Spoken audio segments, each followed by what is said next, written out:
Hi, and welcome to Creative Chelsea. Today I'm going to be showing you an alternate card that you can make using the July 2019 Paper Pumpkin stamp set. This is a really fun stamp set. It's got great sayings, has a beautiful medallion, and this fun seashell. And we're going to be using that for our card today. So the first thing we're going to do is take one sheet of this Fluid 100 watercolor paper, and you can purchase this from Stampin Up. Just visit my link in the description below, and we're going to cut it in half, and you're going to get this piece that's about 3.5 by 5. Yep, 3.5 by 5. You're going to need an Aqua Painter and your pretty Peacock Ink Pad, and you're just going to get some ink in the lid. If you're using your Stampin' Spot, you can just open it up and tap it on a clear block, and that will give you some ink that you can pull from for the watercolor. Okay, so you're just going to get some water, mix it with your ink, and then start a watercolor wash. And if it starts a little too dark, you just need to squeeze to add some water from your Aqua Painter. And you want to fill your watercolor paper with a blue wash. You're looking for kind of an ocean, sky feeling.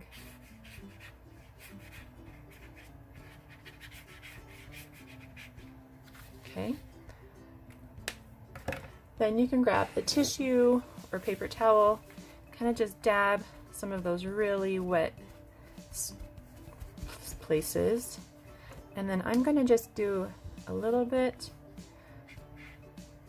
along the edges, just to kind of give me color all the way up to the top.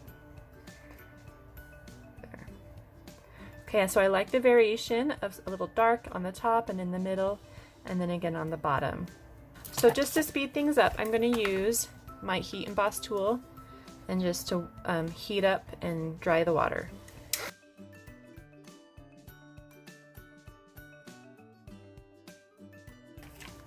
Okay, so you notice I was doing it on the front and the back, and that's just to kind of keep my paper straight, because when it gets wet it wants to kind of fold, and then if you rotate it then it kind of will dry flat.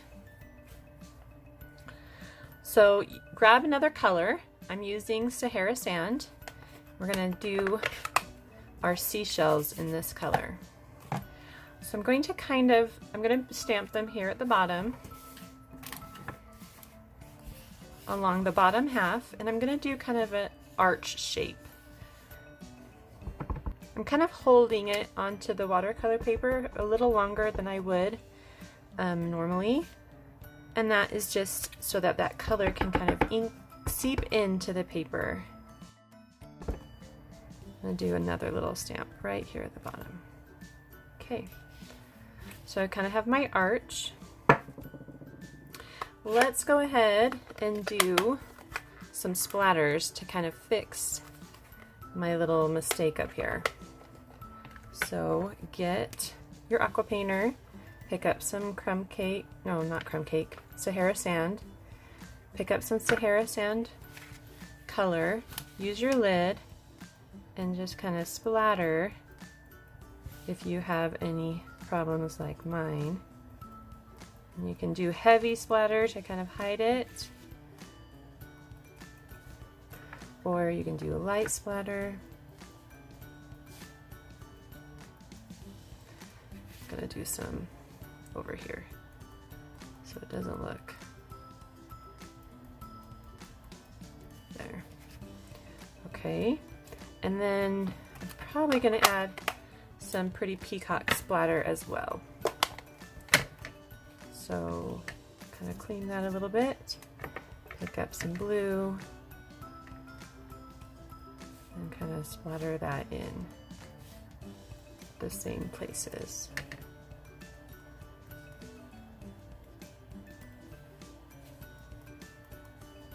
There we go. Okay, so clean that.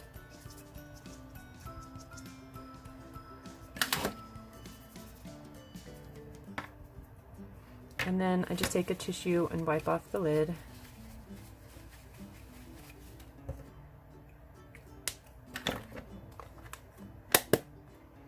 Okay, so we've got splatter, seashells, the ocean. I'm just gonna hit this with my heat tool again. Okay, I really love how the splatter and the images and the watercolor wash are really coming together. It turned out really pretty. I'm gonna stamp the sentiment right over those seashells. So we need this to be nice and dark. Line it up and just let it sit and soak in for a minute. There we go. And we're going to grab our card base, which is Sahara Sand, and we're going to stamp some seashells right along this edge in this Sahara Sand ink.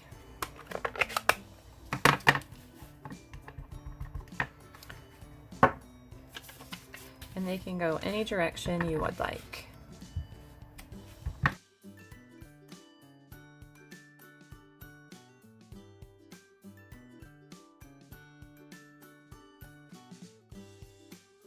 So I've got a nice border of seashells, and then the last thing I need is a strip of pretty peacock. And it can be any strip size and length, but it's a ½ inch. And I'm just going to lay that down. I'm actually going to tear off a little bit of this edge just to give it some texture.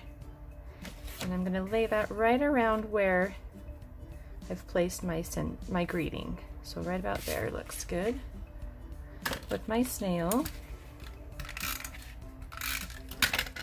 Oh, I lost my spot. So let's put this right about there. Okay. This I'm going to pop up with some dimensionals.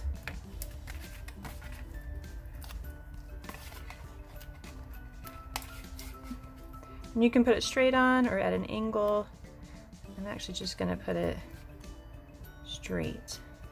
But I want it to come down into the bottom right corner, so it leaves a bigger gap along this edge and along the top.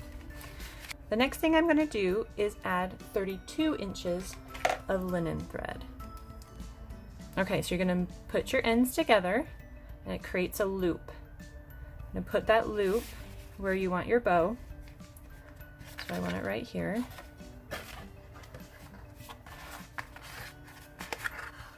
Then put your ends through the loop.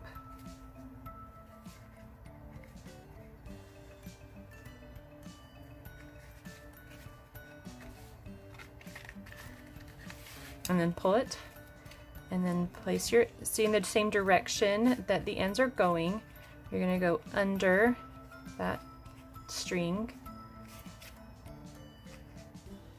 and then into that loop that you created by going under.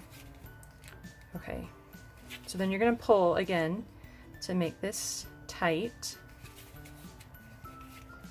and then you're going to put your finger here to hold it all in place and then pull back on that. And then that might need to shift it just a little bit, but that gives you a knot. And then from that knot you can tie a bow.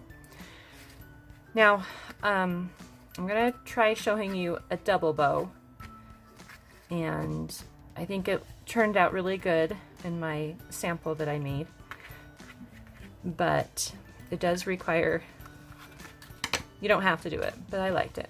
Okay, so find something skinny and round that you can wrap around. You're going to put it at the base of your bow, so right after you knot it, you're going to tie your regular bow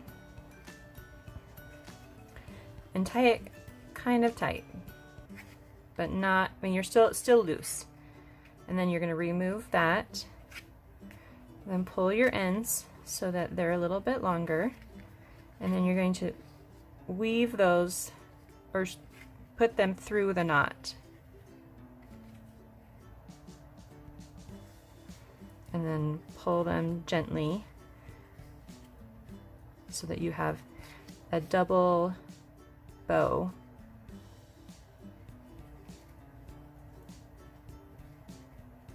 Okay, there we go. Whoop. Okay, so the trickiest part about this is then finding your original bow and pulling that bow tight. Okay, and then making sure they're even-ish. Some might be small, some might be too big, so then you kind of have to just play around with it until you've got the shape that you want.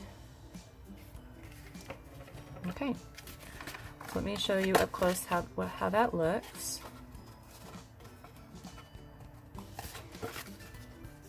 So you can see that each side has 2 loops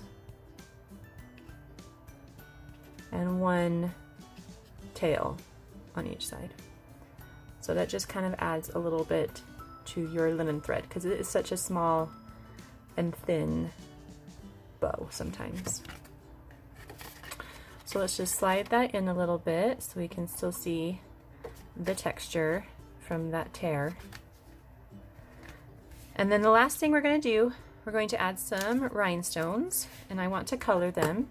I'm going to use a dark Night of Navy, Stampin Blends, which are the alcohol markers, and I'm just going to do 3. And they just turn them blue. Any blue color would work just fine. I'm going to place 1 up here and 2 down below. 1, 2. All right, so this card is done. I hope you enjoyed this video. Please subscribe, like, and share. Visit creativechelsea.com for more information about Paper Pumpkin and to start getting your monthly kit. Have a creative day. Bye.